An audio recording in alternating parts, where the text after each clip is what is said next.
네, 좀 마음이 무겁네요. 네, 하나님의 말씀을 좀 보겠습니다.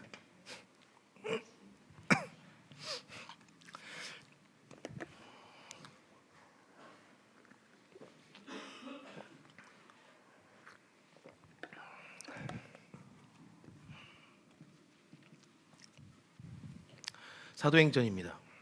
사도행전 20장 17절로 35절까지의 말씀인데요. 한 절씩 교독하시겠습니다. 제가 한 절, 여러분들이 한 절 교독하겠습니다. 바울이 밀레도에서 사람을 에베소로 보내어 교회 장로들을 청하니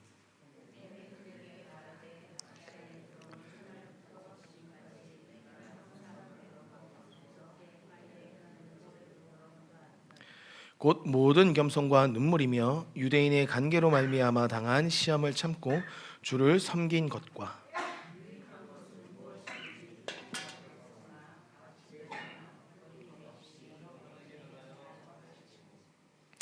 유대인과 헬라인들에게 하나님께 대한 회개와 우리 주 예수 그리스도께 대한 믿음을 증언한 것이라.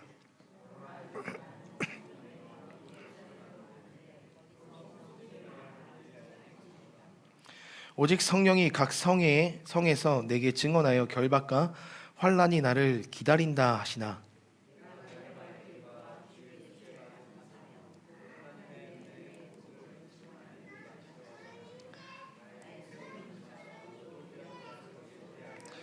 보라, 내가 여러분 중에 왕래하며 하나님의 나라를 전파하였으나 이제는 여러분이 다 내 얼굴을 다시 보지 못할 줄 아노라.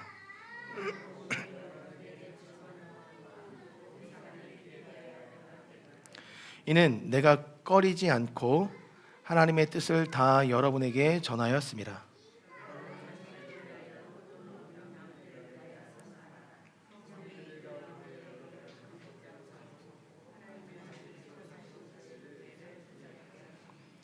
내가 떠난 후에 사나운 이리가 여러분에게 돌아와서 그 양떼를 아끼지 아니하며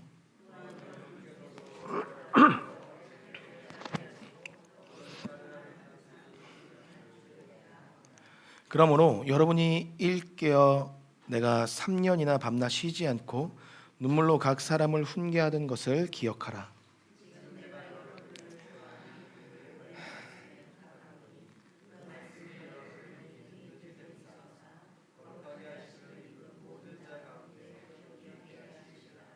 내가 아무의 은이나 금이나 의복을 탐하지 아니하였고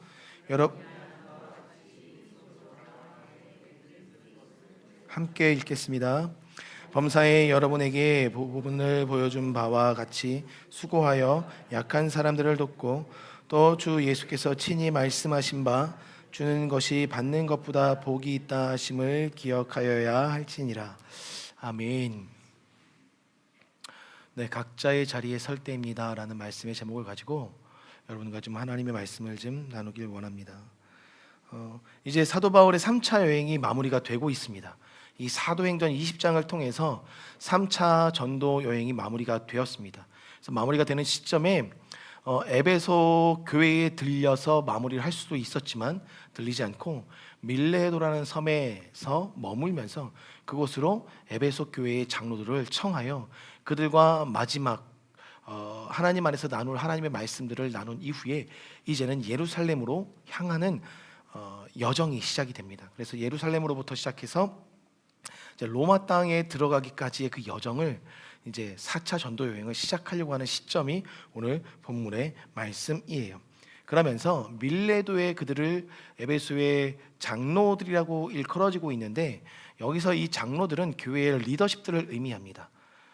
그렇기 때문에 단순히 장로들로 바라보지 마시고 여기서는 먼저는 첫째는 교회의 리더십들 또는 더 그리스도인들을 향해서 이때 당시 그리스도인이라는 칭호를 갖고 있었던 사람들은 다 아시겠지만 작은 예수란 의미입니다. 즉 예수님과 같이 살아가고 있는 교회의 성도들을 의미할 때 그리스도인이라고 이야기합니다. 그리고 오늘 말씀에서 장로들을 불렀다라고 칭하고 있는 이 현장의 모습은 적어도 그리스도인이라고 생각하는 주의 백성들, 그래서 작은 예수와 같이 삶을 살아내려고 했었던 에베소 교회의 리더십들을 다 불러 모은 거예요. 그렇게 모아서 이들에게 마지막 주님의 권면의 말씀을 전하고 있다는 것이죠. 근데 이 말씀을 전하는 장면을 제가 계속해서 반복해서 읽어봐도 사도 바울을 통해서 오늘 각자가 서야 할 때인 것을 말씀해주고 있는과 동시에 또 한 가지 무엇을 말씀하고 있냐면 목회자들을 향해서 말씀하고 있는 말씀이에요.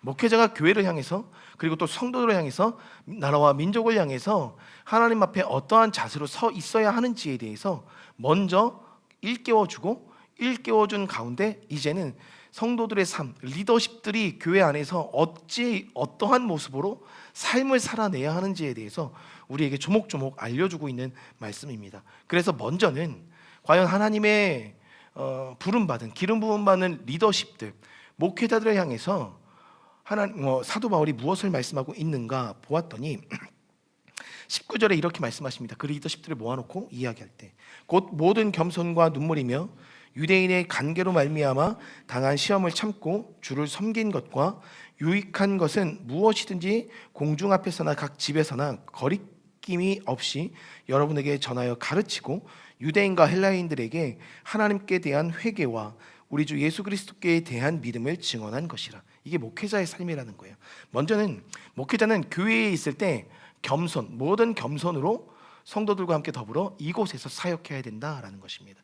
근데 우리가 이 겸손이라는 것을 이야기하면 먼저 예수님이 겸손의 본을 보이셨죠.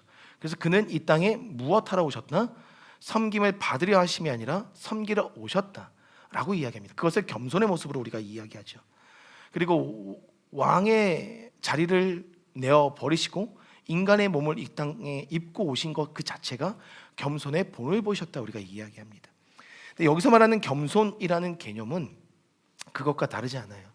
우리가 누군가를 누군가 밑에 무릎 꿇고 있는 모습들을 겸손의 모습으로 그리고 있지만 성경에서 말하는 겸손은요, 이 원어적 의미는 섬김과 봉사를 다른 이들보다도 더 앞서서 교회 안에서 행하고 있는 바울의 모습을 그리고 있다는 것입니다. 고로 목회자들은 오히려 성도님들보다도 더 이 교회를 향하여 섬김과 봉사의 자세로 서 있어야 됨을 이야기하고 있다는 것이죠.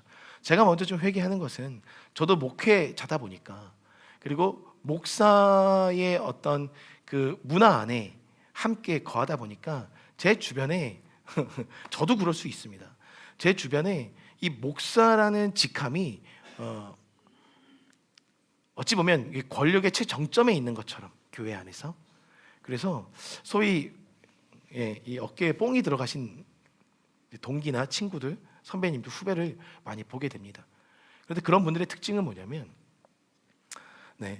일단 제가 우리 목회자들 욕하는 것 같네요. 저 또한 그럴 수 있어요. 그런 모습이 있어요. 일단 고개가 너무 굳어 있어요. 그리고 섬김을 받는 것에 너무 익숙해져 있습니다. 그런데 성경에서 말하는 겸손이라는 것은 참된 목회자는 사도 바울이 보여줬잖아요. 사도 바울은 먼저 그들을 섬기는 자리로, 그리고 그들 앞에 놓여진 일들을 먼저 봉사하며 나아가는 자리로 나갔던 사람입니다. 그러다 보니까 사도 바울은 저와 달리 그는 스스로 자신의 경제적인 활동을 함께 해내면서 자신의 의식주를 해결했고, 오히려 그것으로 그 경제적인 활동을 통하여서 교회 성도들까지도 도와주면서 섬기고 있었던 모습이 사도 바울의 모습이었어요. 저도 주님 앞에 기도했습니다. 하나님, 제가 일의 자리로 나가는 것이 맞는지, 이 자리를 지키는 것이 맞는지. 근데 결국 하나님께서 멈추시게 한 것은 우리 학교 다음 세대들을 위하여 멈추게 하셨다는 것을 더 깊이 알게 됩니다. 여러분은 목회자는 섬기는 자입니다. 더 봉사하는 자입니다. 그렇다고 해서 목사가 섬기지 않고 봉사하지 않는 모습을 보고 여러분 또한 여러분의 위치에서 판단하고 정죄할 것이 아니라 더 섬길 수 있도록, 더 봉사할 수 있도록 여러분들이 목회자를 향하여 중보하시는 것이 그 목회자를 향한 참된 모습일 거예요. 그리고 더 나아가서 여기서 겸손과 함께 눈물을 이야기하고 있거든요. 눈물을 쏟았다라고 하는 것은 주석적 해석에 의하면 이 눈물이라는 것은 하나님의 영광을 위하여 수고한 모든 영역에 있어서 끊임없이 하나님의 영광을 구하며 흘렸던 세월들을 눈물을 흘렸던 시간들을 의미합니다. 고로 이 눈물이라는 것은 목회자가 교회의 성도들과 교회를 향하여 끊임없이 무릎 꿇음으로 기도하며 보냈었던 시간의 나날들을 의미해요. 그러니까 목회자는 먼저는 성도들을 향하여, 교회를 향하여, 그리고 그 지역과 나라와 민족을 향하여 끊임없이 눈물을 흘리며 주님 앞에 무릎 꿇음으로 나가야 되는 자임을 말하고 있다는 거죠.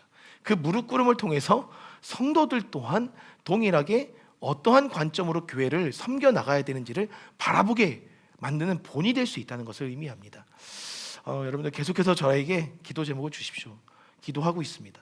기도하고 있고, 기도할 때마다 주시는 감동들이 제 안에도 있습니다. 가정들을 향하여, 개인들을 향하여 그 부분들을 놓고 계속 기도하고 있어요. 그러니 목회자는 기도하는 사람이고 섬기는 사람이고 봉사하는 사람이다 뿐만 아니라 그 다음에 말씀하신 것이 유대인의 관계로 말미암아 당한 시험을 참고 엄청난 시험이 존재하고 있어요. 목회자의 인생 가운데는 목회자를 무너뜨리려고 하는 여러 가지 시험들이 존재해 있다는 것입니다. 그러나 야고보서에서 분명히 밝히고 있는 것은 여러 가지 시험을 만나거든 온전히 어떻게 여기라? 기쁘게 여기라. 이것이 우리의 포지션인 것을 이야기하고 있다는 거죠. 기쁘게 여기고 깨어나십시오. 깨어나십시오. 기쁘게 여기고. 네, 우리 효성이가 고개를 지당하십니다. 계속 흔들고 있어가지고 제가 효성이 그 여러 가지 시험들이 분명히 존재합니다. 그게 외부적으로도, 이 내면 안에서도, 교회적으로도, 관계적으로도 끊임없이 시험은 계속됩니다. 여러분, 이 시험들을 이기는 것, 그리고 그 시험들을 만났을 때 그 시험으로 좌절하기보다는 하나님의 뜻이 무엇인지를 하나님의 기쁨 안에서 찾아가는 것, 그것이 목회자의 역할임을 이야기하고 있다는 것입니다. 그리고 나서 마지막으로 무엇을 이야기하냐면 주를 섬긴 것과 이것을 이야기해요. 우리 남녀 양육을 통해서 우리가 아도나이 하나님에 대해서 보았을 때 여기서 주를 섬긴다는 것은 종의 위치를 의미합니다.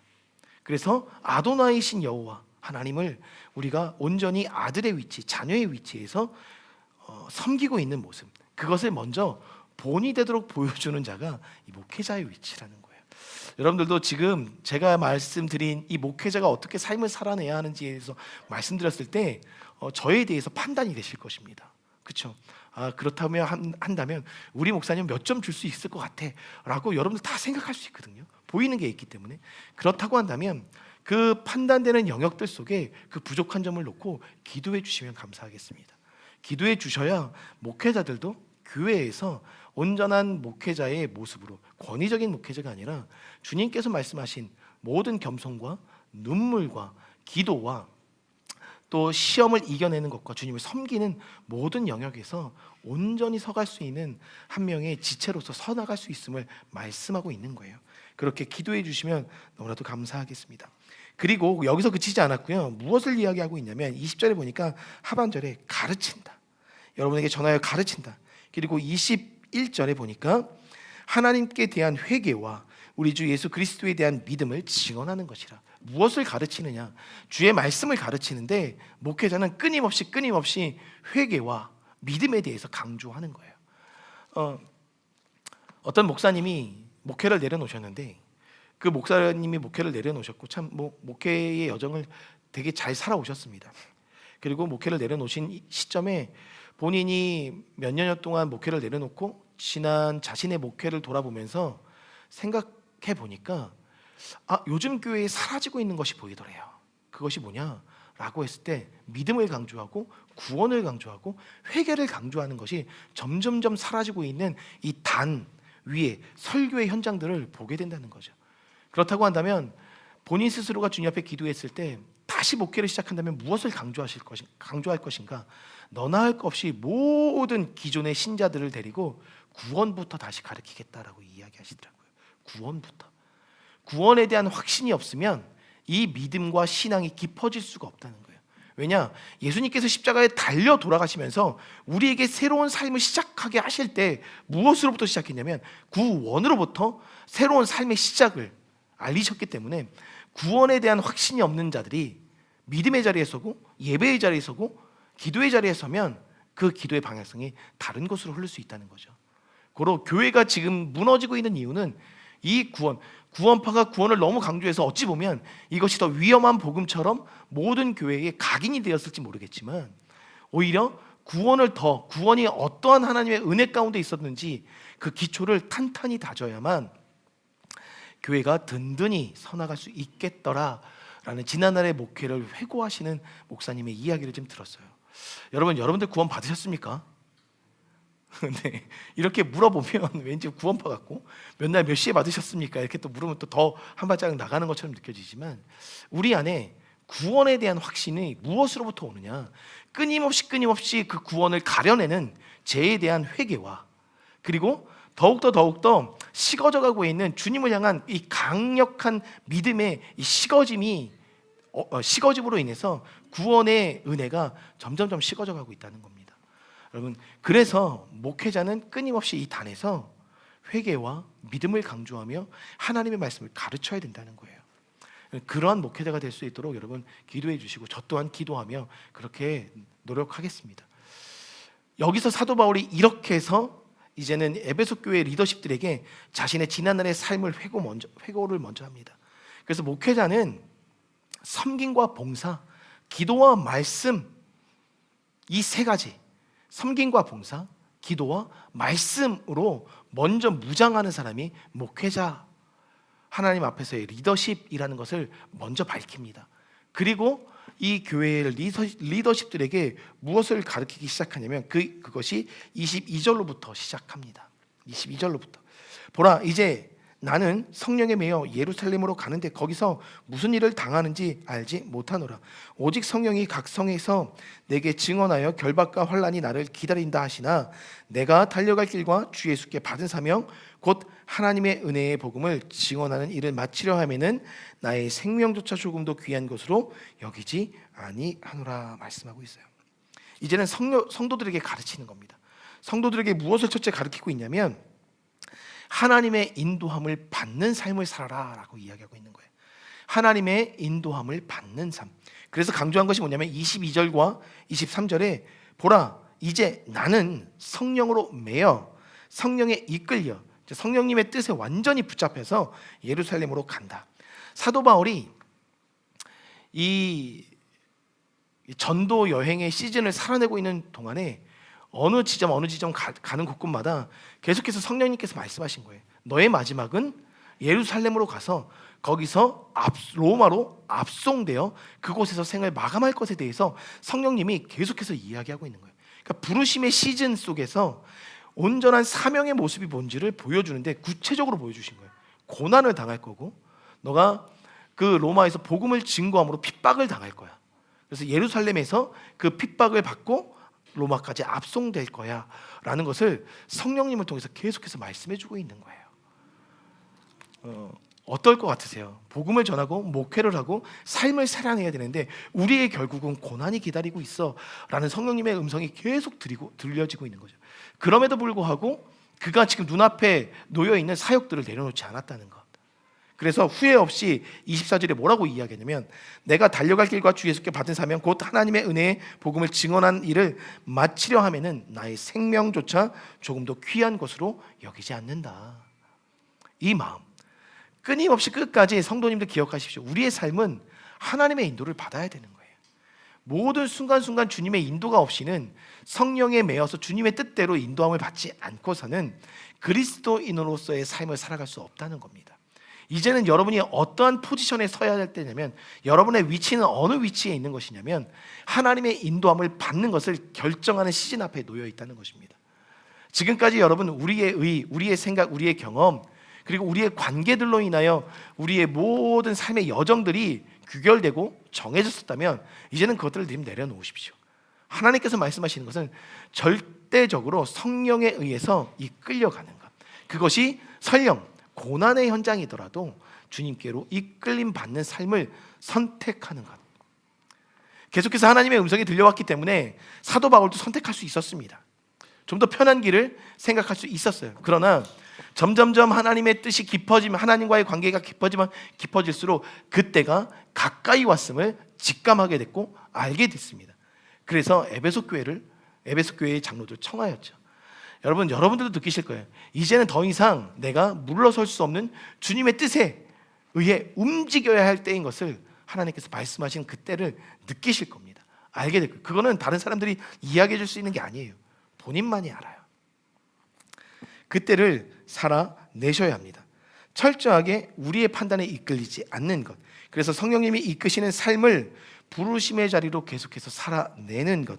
그것이 하나님 부르심의 자리를 끊임없이 내가 붙잡고 있는 것이 성령에 이끌리는 삶이에요. 그 삶을 살아낼 것을 이야기하고 있다는 것입니다. 그래서 사도 바울이 우리의 길을 우리의 길을 알려주었습니다. 내가 달려갈 길이 있더라. 주 예수께 받은 사명을 갖고 달려갈 길이 있더라. 결국 여러분 그 사명을 이루는 것에 있어서 한 가지, 여러분들의 주변이, 여러분들의 삶이, 여러분의 주변이, 우리의 가정이, 이 교회가 여러분들로 인하여 주님의 나라로 세워져 가고 있는지 그것을 바라보십시오. 주님의 나라가 되고 있는지, 그것이 내가 주 예수께 받은 사명의 길을 걸어가는 걸음임을 알려주고 있는 키가 됩니다. 부디 여러분의 삶을 통해서 주님의 나라가 여러분의 주변 가운데 임하길 이 시간 권면드립니다. 그렇게 해서 사도 바울이 살아갑니다. 그러면서 25절에 말씀하신다. 보라, 내가 여러분 중에 왕래하며 하나님의 나라를 전파하였으나 이제는 여러분이 다시는 내 얼굴을 보지 못할 줄 아노라. 그러므로 오늘 여러분에게 증언하거니와 모든 사람의 피에 대하여 내가 깨끗하니. 이 말씀의 의미가 뭐냐면요, 나는 거리낌 없이 내가 가는 곳곳에서 하나님의 복음을 증거했다. 열심으로 증거했다. 고로 내가 증거한 이후에 그 복음을 여러분들이 받아들이건 받아들이지 않건 그것은 26절에 말하는 것처럼 모든 사람의 피에 대하여 내가 깨끗하니. 더 이상 여러분들이 무엇을 선택하든지 그것은 내 책임이 아니다. 나는 하나님의 부끄러움 없이 지금까지 계속해서 복음을 증거하였다. 이제는 내가 거리끼지, 27절, 거리끼지 않고 하나님의 뜻을 다 여러분에게 전하였음이니라. 이 얘기를 하고 있는 거예요. 우리의 삶에 후회를 남기지 않는 것, 무엇이 중요하냐면 여러분이 주님의 뜻을 전하는과 동시에 그 뜻대로 살아가는 것, 그것이 후회 남기지 않는 삶임을 이야기하고 있는 거예요. 하나님의 뜻을 붙잡으십시오. 그리고 멀리 바라보지 마시고 우리 자녀들에게조차 먼저 하나님의 뜻을 가르치십시오. 그것이 내가 나중에 하나님 앞에 후회 없는 삶을 살았다라고 당당하게 이야기할 수 있는 삶의 현장이 된다는 것을 보여주고 있어요. 그것들을 선택하시는 여러분들에게 바랍니다. 그러면서 본격적으로 28절에 이야기합니다. 여러분은 자기를 위하여 또는 온 양떼를 위하여 삼가라. 성령이 그들 가운데 여러분을 감독자로 삼고 여러분이 자기 피로 사신 교회를 보살피게 하셨느니라. 구체적인 이야기를 해나갑니다. 어떻게 교회의 리더십으로 살아갈 것인지. 여러분 사실 우리 교회는 모두가 리더십의 포지션에 있는 분들이죠.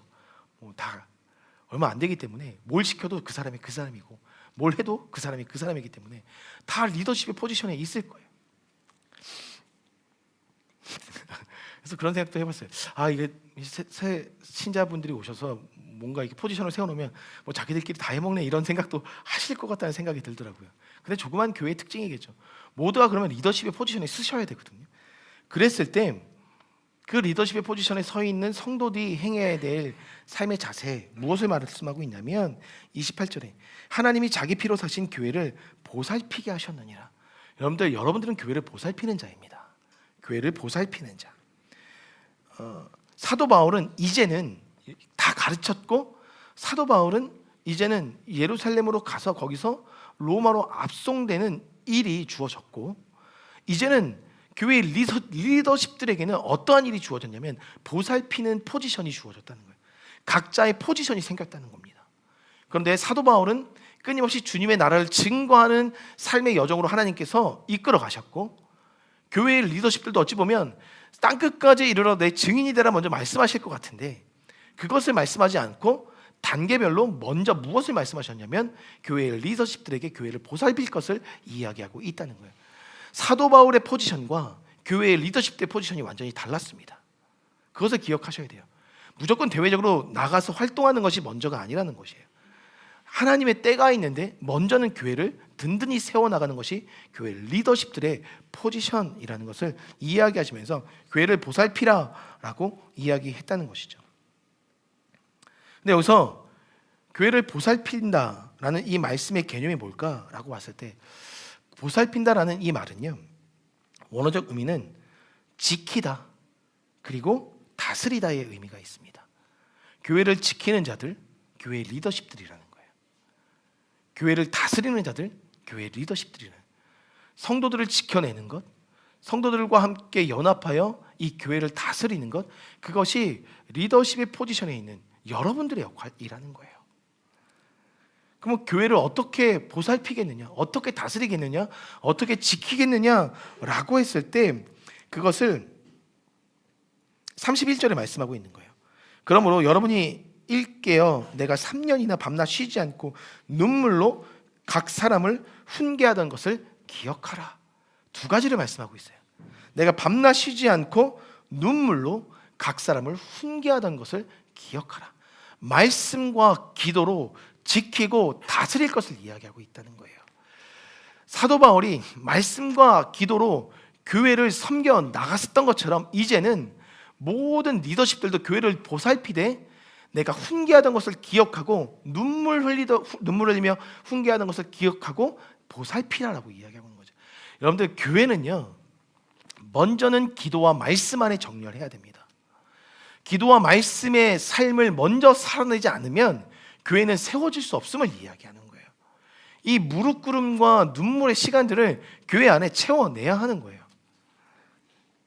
네, 여러분들 기도가 어떠십니까? 쉬우십니까? 기도가 쉬우세요? 기도가 쉽지 않아요. 여러분들 기도줄을 한번 놓잖아요. 다시 나와서 기도한다는 게 어렵습니다. 집에서 드려지는 시간들도 여러 가지 것들로 방해받을 수 있고, 내가 하나님 앞에 교회에 나와서 매일같이 기도하던 시간들도 여러분 지키는 것이 힘들어요. 여러분 다 아실 거예요. 청년의 때 사이클, 그리고 아이들이 태어나자마자의 사이클, 그리고 아이들이 큰 이후의 사이클, 결혼하기 전의 사이클, 이 사이클들이 다 달라요. 근데 그 사이클이 다른 어떤 시간적 흐름을 우리가 다 지금 지나고 있는 이 시점에 과연 그 사이클 안에 주님 앞에 드리는 시간들이 있는가? 무릎 꿇고 기도하는 시간들이 있는가? 눈물 흘리며 교회를 향하여, 성도들을 향하여 기도하는 시간들이 있는가? 내 가정을 향하여 기도하는 시간들이 있는가? 돌아보셔야 된다는 거예요. 철저하게 체크하셔야 된다는 거예요. 그러지 않고서는 교회는 세워질 수 없습니다. 하나님의 성령이 거하시는 전인 줄 알지 못하느냐? 나의 인생조차 세워질 수 없다는 거예요. 그래서 여러분은 기도로 드리는 시간들을 어떻게든 마련하셔야 됩니다. 어떻게든 잡아내셔야 돼요. 그리고 여러분, 성경 일독하는 거 참 중요합니다. 하십시오. 하루에 3장씩 읽으면 1년에 1독 하잖아요. 우리 아이들도 지금 그거 하고 있는데, 성경 읽는 거 중요합니다. 다만 성경의 말씀을 내가 배우지 않으면 안 돼요. 그 말씀이 무엇을 의미하는지에 대해서 내가 공부하지 않으면 말씀의 깊이는 더해지지 않아요. 그렇다고 성경 알려주는 데 가서 성경 배우라는 얘기는 아닙니다. 스스로 말씀을 갖고 씨름하시고 하나님께 말씀의 의미를 물어보세요. 알려주십니다. 내 안에 성령님이 계시니까. 더군다나 그게 말씀에 대한 의미인데, 그리고 깨달은 게 있으면 저와 함께 나눠주세요. 그것이 맞는지 아닌지 점검해 갈 수 있습니다. 그리고 저는 저에게 계속해서 부담 주는 건 말씀을 읽고 연구하는 거, 그리고 함께 기도하는 것에 대한 부담감을 계속 주세요. 아, 이건 내년에 해야 되겠구나. 되든 안 되든 해야 되겠구나. 시간을 어떻게 내야 될지 그것이 제 안의 고민이지만, 유아부실에 있는 분들도 잘 들어주세요. 우리 여성들과 함께 할 거기 때문에 이제 기도와 말씀의 시간을 우리가 주님 앞에 드려야 됩니다. 기도와 말씀의 시간. 주일날 성경 공부하는 거, 양육하는 거 이거 말고 따로 시간을 내어서 기도도 훈련해야 되고 말씀도 읽고 깨닫는 것들을 훈련해야 되는 시간들, 하나님께서 점점점 이 교회 안에 재촉하고 계십니다. 이제는 그러한 시즌이니까. 그게 사도행전적 시즌임을 이야기하고 있다는 거예요. 여러분, 교회는 말씀과 기도로 보살피는 것입니다. 교회를 정말 사랑하기 원하시고 주변의 성도들을 사랑하기 원하신다면 말씀과 기도로 보살펴 주십시오. 그리고 성령 안에 깨어서 감동 주시는 대로 가서 그 관계들을 연결시켜 가십시오. 그것이 주님께서 오늘 우리에게 명하시는 것이에요. 그리고 더 나아가서 또 한 가지를 우리 교회 리더십들에게 말씀하실 때 무엇을 말씀하고 있냐면 32절에 지금 내가 여러분을 주와 및 그 은혜의 말씀에 부탁하노니 그 말씀이 여러분을 능히 든든히 세우사 거룩하게 하심을 입은 모든 자 가운데 기업이 있게 하시리라 라는 거예요. 기억하시라는 겁니다. 그렇게 섬겨 나갈 때 교회의 리더십들에게는 주님께서 하늘로부터 주어주신 거룩함을 입은 모든 자들 가운데 주의 기업을 입히신다, 입히시리라. 여러분들, 이것은 결과예요. 어떻게 살아냈을 때, 교회를 보살피며 살아냈을 때 주어지는 상급의 결과라는 것을 이야기하고 있는 거예요. 그러니까 앞에 삶이 없으면 이 결과는 절대 있을 수 없습니다. 그리고 여러분, 이 결과까지 가기에 여기서 성경에서 뭐라고 이야기하고 계십니까? 거룩함을 입은 모든 자들 가운데 주의 기업이 있으리라 말씀하고 계시잖아요. 여기서 거룩함을 입는 것에 있어서 사도 바울은 무엇을 이야기하냐면, 거룩이라는 것은 신약 시대에 와서 하나님의 거룩을 입는 것은 하나님의 말씀과 기도로 거룩하여 짐이라 라고 디모데에서 분명히 밝히고 계시거든요. 중요한 건 결국 주의 기업을 입는 것은 거룩함을 지켜내는 삶입니다. 근데 그 거룩함은 말씀과 기도로 지켜낼 수 있어요. 근데 말씀과 기도로 교회도 지키고 다스릴 수 있어요. 그러니 결과적으로 주의 기업을 얻기 위해서 우리가 무엇에 더 힘을 쏟아야 되느냐? 말씀과 기도인 것을 계속해서 성경은 강조하고 있더라는 거죠. 여러분들, 이것을 놓지 마십시오. 이 진리를 우리가 이 손으로부터 놓았을 때 우리의 인생은 정말 하나님과는 멀어진 삶을 살아갈 수밖에 없어요. 하나님의 나라의 확장이 아니라 세상의 가치의 확장이 이루어진다는 것입니다. 그리고 나서 마지막으로 무엇을 말씀하고 있냐면 35절에 범사에 여러분에게 모범을 보여준 바와 같이 수고하여 약한 사람들을 돕고 주 예수께서 친히 말씀하신 바 주는 것이 받는 것보다 복이 있다 하심을 기억하여야 할지니라. 한 가지 더 기억하라고 이야기하십니다. 교회를 보살핌에 있어서 두 가지를 기억하라고 말씀하셨어요. 첫째는 주의 기업이 분명히 있을 것을 기억하고, 둘째는 주는 것이 받는 것보다 복되다, 이 사실을 기억하라고 이야기합니다. 교회에 있는 모든 성도들은 기억하시길 바랍니다. 여기서 33절에 보니까 내가 아무의 은이나 금이나 의복을 탐하지 아니하였고 여러분이 아는 바와 같이 이 손으로 나와 내 행동들이 쓰는 것을 충당하여 내 동행들이 쓰는 것을 충당하여 스스로 경제적 활동을 해서 돈을 벌었고, 그 경제적 활동으로 인하여 돈을 번 것을 가지고 자신은 약한 자들을 섬겼다라고 이야기합니다. 여러분, 기억하십시오. 여기서 말하는 약한 자, 경제적인 은이나 금에 대한 경제적, 돈에 관한 가치를 이야기하면서 약한 자를 이야기했기 때문에 여기서 약한 자는요, 교회의 가난한 자들을 의미합니다. 교회에 물질적으로 어려움을 당하고 있는 자들을 의미해요. 그 자들을 돌보고 그 자들에게 도움을 줄 것을 이야기하고 있다는 거예요. 사랑하는 성도님들, 교회가 든든히 서가는 하나님 하늘의 가치입니다. 도우는 거예요. 경제적으로 어려운 사람들 보이면 내가 도울 수 있을 만큼, 나도 도움받은 만큼, 혹은 내가 할애할 수 있을 만큼 내 것들을 나누고 도우는 것이 교회의 리더십들의 삶의 모습인 것을 이야기하고 있더라는 거죠. 그러니까 돈을 많이 벌어라 이야기하고 싶지 않아요. 많이 버는 게 중요한 게 아니라 내가 도울 수 있을 만큼 돕는 삶이 결국 풍성한 하나님의 것들을 경험케 하신다는 것입니다. 나누는 것, 주는 것이 받는 것보다 복되다는 것은 주는 것에 하나님의 복의 통로가 열려 있음을 전제하고 있는 거죠. 사랑하는 성도님들, 여러분의 것을 나누십시오. 나누십시오. 그러나 내가 보기에도 좋은 것을 나눠주시길 바랍니다. 그것이 하나님의 마음입니다. 하나님은 우리에게 좋은 것을 주십니다. 그 마음들을 여러분들이 나눠내는 것이 너무나도 중요한 것을 이야기해요. 그렇기 때문에 처음에 교회의 리더십들에게 말씀하셨던 것처럼 철저하게 하나님의 인도함을 받는, 성령에 매여 철저하게 하나님의 인도함을 받는 너희여 교회를 보살피라. 교회를 보살피되 자신의 가치와 경험과 기준으로 보살피는 것이 절대 아닙니다.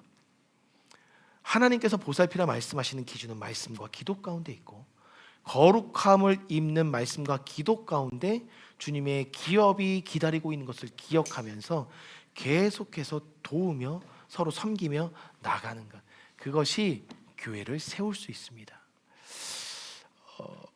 에베소 교인들은 철저하게 말씀과 기도 안에 삶을 살아냈어요. 그러니까 말씀의 강력한 검을 갖고 있었습니다. 근데 너무나 말씀만 있었습니다. 그 검이 너무나도 강력했습니다. 그래서 모든 이단들을 부별하고 그어내고 찔러내고 잘라낼 수 있는 날카로운 검이 되기까지 말씀을 연구했습니다. 너무 좋은 모습이죠. 그러나 하나님의 사랑은 식어졌다, 하나님의 사랑은 버렸다 라는 것은 적어도 무엇을 의미하냐면, 주님 앞에 드리는 기도의 시간이 올바로 주님 앞에 드려지지 않았음을 의미합니다. 결국 기도는 주님의 마음을 읽는 시간이에요. 주님의 마음을 아는 시간이에요. 하나님의 사랑이 식어졌다는 것은, 나의 사랑을 버렸다는 것은, 말씀은 매일과 같이 읽고 연구하고 그 칼을 갈았을지 모르겠지만 하나님의 마음, 사랑의 마음을 읽는 기도의 시간, 주님의 마음을 읽는 기도의 시간은 점점점 사라졌음을 의미합니다. 그렇게 해서 이 땅 가운데 무너진 하나님의 교회가 에베소 교회입니다. 너무나도 강력했고 너무나도 큰 부흥을 경험했던 교회. 그러나 이제는 그 흔적조차 찾아볼 수 없는 교회의 터. 여러분, 우리의 인생이 그렇게 될 수 있다는 거예요. 그러니까 신앙은 균형이 중요하다는 겁니다. 지금 에베소 교회에게 계속 강조했던 눈물, 기도의 시간들이 우리의 인생에 사라지면 안 됩니다. 마찬가지입니다. 오늘도 우리가 이 국가적 어려움들을 목도하고 있죠. 보고 있죠. 화도 납니다. 화도 나고, 그리고 언젠가는 아이들 교육을 위해서 우리도 길거리로 한번 나가야 되겠구나라는 생각도 개인적으로 합니다. 참된 하나님의 진리를 부여잡기 위해서 어떤 가치를 부여잡는 것이 옳은지를 주님 앞에서 지금 싸우고 있습니다. 여러분, 함께 이것을 위하여 눈물 흘리며 기도하셔야 됩니다. 민족을 위해서, 나라를 위해서, 하나님의 가치를 위해서. 하나님의 가치는 따로 있고 하나님의 가치는 갖고 있지만 시대적 흐름을 우리가 하나님의 가치로 보지 못하면 세상의 가치가 어느덧 하나님의 가치를 덮어버립니다. 그것을 기억하십시오. 그래서 교회를 위하여, 여러분의 가정을 위하여 깨어서 눈물과 기도로 말씀 안에 서 나가시는 저와 여러분 되길 주님의 이름으로 축복합니다. 제가 기도하겠습니다. 하나님 감사합니다. 이제는 각자가 서야 할 때입니다. 어떤 자리에 설 것인가, 주님의 이끌림 가운데, 주님께서 인도하여 주신 이끌림 가운데 서는 때임을 선포합니다. 그리고 교회를 돌볼 때임을 선포합니다. 말씀과 기도 안에 주님께서 주실 기업들을 준비할 때임을 선포합니다. 그리고 이제는 받는 것을 즐겨하지 않고 주는 것을 나눔으로 하나님의 나라를 이 땅 가운데 이룰 때임을 이 시간 선포합니다. 우리 성도들 한 명 한 명에게 그때를 주신 하나님, 그때를 분별하여 서게 도와주시고, 이제는 보다 2024년도를 주님의 은혜 안에 마무리하고, 그렇게 마무리하고 2025년도 주님 안에서 이제는 그들이 서야 할 포지션에 서서 나누고 베풀고 주님 앞에 드리는 삶을 살아갈 수 있도록 은혜 허락하여 주시옵소서.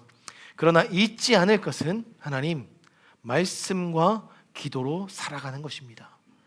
말씀과 기도로 섬기며 봉사하는 것입니다. 말씀과 기도로 주의 기업을 기다리고 나누는 것입니다. 이 진리를 놓지 않게 도와주셔서 나를 향하여, 가정을 향하여, 자녀를 향하여, 민족을 향하여 말씀과 기도로 살아내는 주님의 백성들 삼아 주시옵소서. 하나님, 특별히 오늘 이 공간 안에서 함께 예배드리지 못한 우리 믿음의 교우들이 있습니다. 가정에서 지금 예배를 드리고 있을 터인데 동일한 성령으로 그들을 안아주시고 인쳐주시고 품어주셔서 그들 또한 주님 안에서 이제는 그들이 서야 할 때와 포지션을 분별하여 살아갈 수 있는 은총과 은혜를 허락하여 주시옵소서. 이제는 구주 되신 예수 그리스도의 차고 넘쳐 흐르는 은혜와 아버지 되신 하나님의 그인자하신 사랑과 보혜사 성령님의 강력한 인도하심 속에 다시금 말씀과 기도로 교회를 보살피며 살아가기를 결단하는 모든 성도 위에 이제부터 영원토록 함께 하시기를 간절히 축원하옵나이다. 아멘.